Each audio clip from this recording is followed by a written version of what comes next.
Nakita lang namin siya sa likod ng talipapa at wala namang entrance fee. So ito, kakaibang lugar dito sa Boracay na ayan, meron pa palang gantong spot dito sa Boracay. Parang maganda dito mamingwit, no? Ayan, spot ng pamingwitan. Parang lake siya eh. Or brackish water kasi parang bakawan tong mga nandito eh. Ayan, secret spot dito. Hidden spot dito sa Boracay. Itong lake na to. Hindi namin alam kung anong pangalan nito. Di rin ako sure kung lake ba to or brackish water na may way papunta sa dagat. Ayan, may lumulutang na plastic.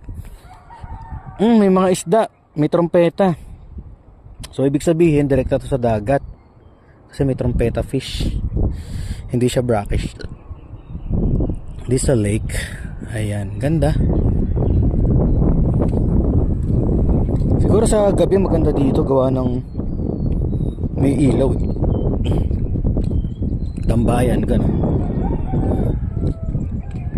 Ayan. Habang lalakad-lakad kami sa talipapa, sa taas galing kami doon para magpaluto kami ng sinigang na kanuping, nakakainin namin ng tanghali at i-deliver na yon.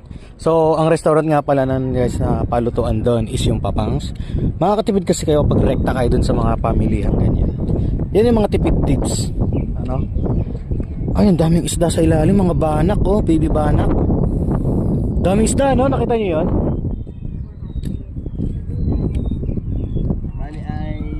Punta tayo sa kabila. Mami, punta tayo sa kabila. Sama si Asen sa mga bakawan. Let's go, Asen. Parang di aabot ng gabi. Tara, Nis, dun, kabila. Pero, ipagahatian niyo ni Gio. Gusto nyo padagdagan natin ng ibang isda para hanggang mong gabi? Hindi, ayaw namin maasin. Bawal din sa akin. Oh, siya, sige. Sige, mahal. Doon sa dulo. Sulitin na namin itong lugar na to. Nandito na rin lang. Kami lang nandito. Tayo lang. Kami lang ang tao dito. Brackish water siya. Dati may ba... Oo. Suka ni Pepet, nasa Boracay na guys. Ang bentahan dito 198. 198? Yung nakalagay? Yes.